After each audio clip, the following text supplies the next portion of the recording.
Woof, woof. Boy Boy with dog dog mask masks cooks food.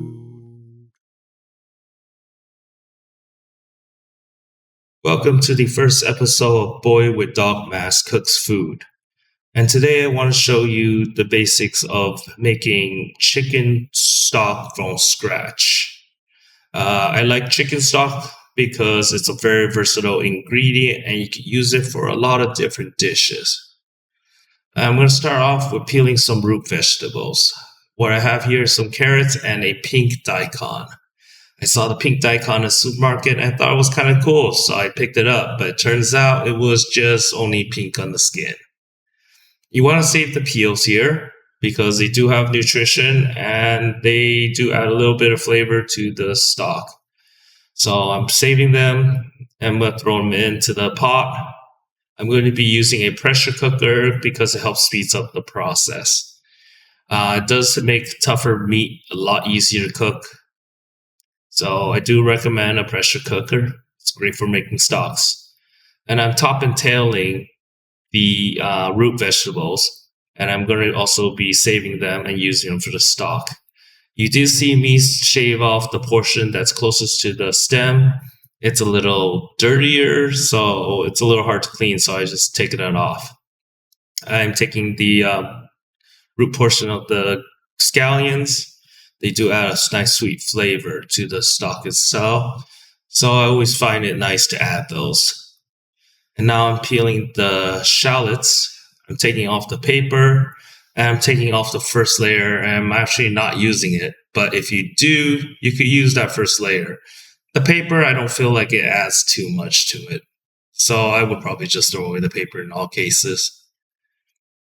You don't have to be very detailed with this realistically because it's all going to get melted away once it's boiled for the long duration. So I'm going to chop it up roughly and getting it ready and throwing it all into the pot.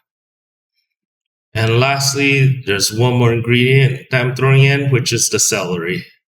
I'm taking off the bottom because it generally is kind of dirty. I'm mashing up some garlic. I'm doing this to give it a little more surface area. I'm going to throw in the plate, and the meat's going to go on top of that later. I'm adding some dry seasoning, which is basically just salt and white pepper.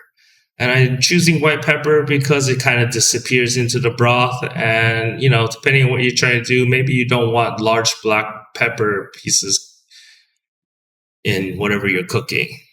And I'm adding some duck wings, actually.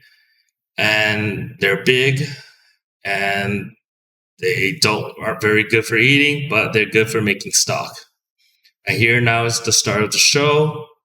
I'm going to be butchering this chicken, and I'm going to save the parts for the stock and some for it to eat.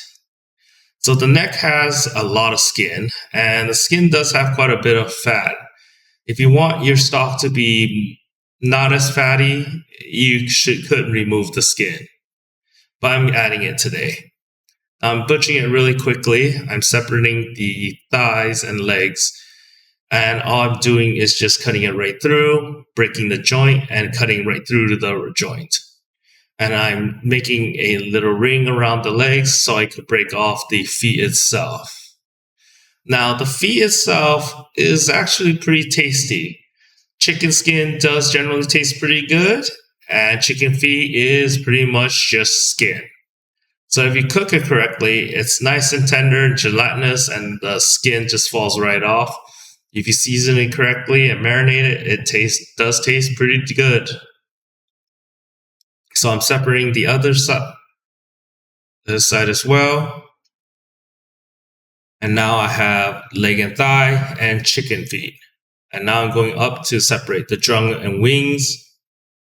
And I'm also doing the same thing. I'm trying to cut off as much meat to the bone. And I'm cutting through the joint. So I do it for both sides. And I do break it because it makes it a lot easier to cut through. And now I'm going for the breast. And the breast, I'm separating both sides. There's a cartridge in the middle. And you see that I'm going through with the tip, and I'm trying to move it along as close as possible to the ribs so that way I keep as much meat. And once you get it down to the end, you can just cut right through the skin. And now I'm going to do it for the other side. Same thing. Cut on the other side of the cartilage. Use the tip to kind of run it along the ribs and keep as much meat as possible together. There's a little tenderloin strip in there.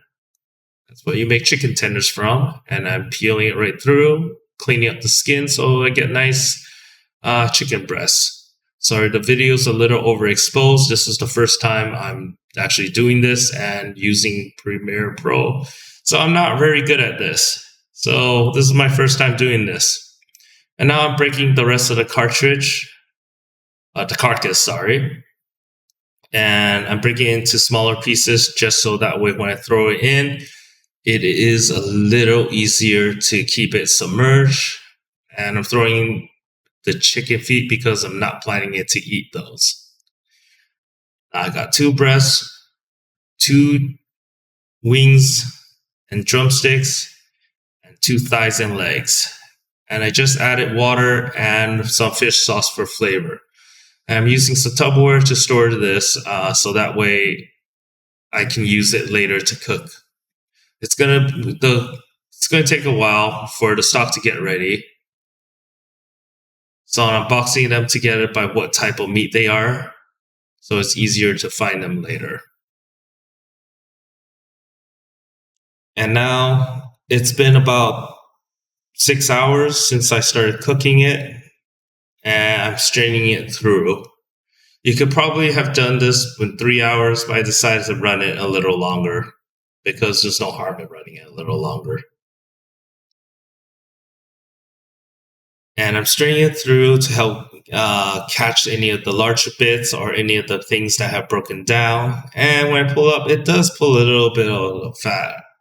But you still see this whole layer of fat on it. And if you winterize it and let it sit in the refrigerator, it'll all make a nice little skin that you could just pick up easily if you don't want too much fat in your broth.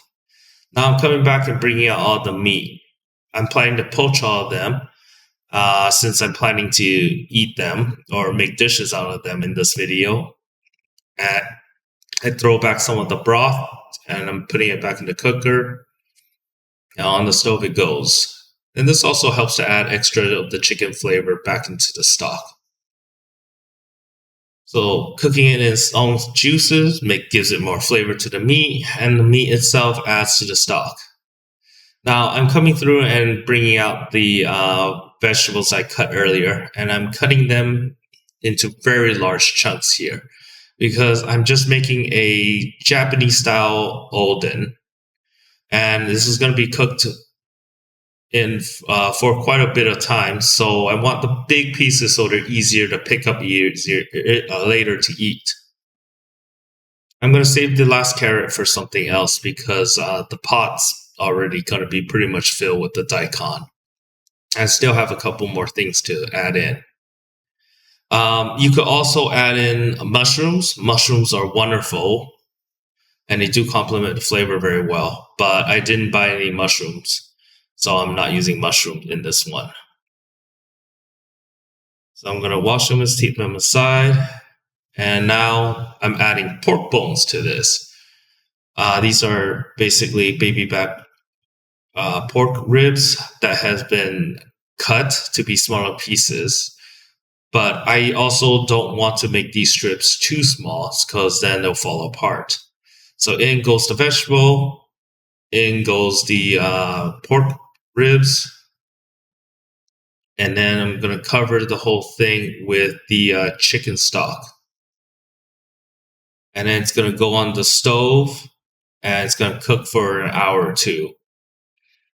Add in the seasoning, add in some Chinese cooking wine, some salt, and some extra fish sauce. And can't forget the pepper. Pepper is seasoned for taste. Now, if you notice, there's a lot of the vegetables sticking out.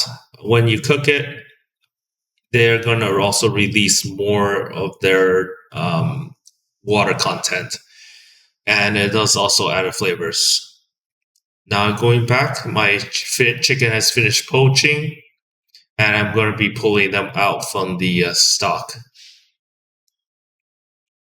So this is a little washed out because I didn't my light. I'm still working on my lighting, but I'm pulling out, the two legs and thighs, the two wings and drumsticks, and the two breasts. And my lighting is terrible, so everything's all washed out. Hopefully, in the future, I'll figure out my lighting situation a little better. I mean, this is all one man show. And I put some salt for a little seasoning, and now I'm bottling the rest of it. And because I did cook it with meat, it might, add some little particles to it. So I'm running it through a strainer, and I'm putting these into these containers that I can actually freeze. So as you can see, I have a lot of chicken stock right now. And these are a little darker in color because of the amount of time I cooked it. Trying to get them in as few containers as possible, but I think I ran out of space and I basically had to use a third container.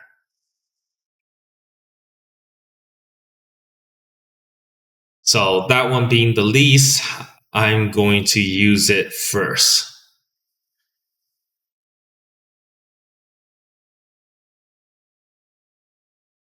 And now the oden is done. As you can see, everything has now melted in. And I'm going to start pulling out the cooked dishes. Everything should be nice and soft and full of flavor because it took up a lot of the broth flavor. As you can see, the daikon is no longer white. And what's great about this is the pork is very tender now, and you'll see that it will fall off the bones. Thank you very much. This is the first episode I ever made, first time I'm ever doing any of this. And I hope you join me for a second episode for other things I did with this. Thank you for watching. Please like and subscribe.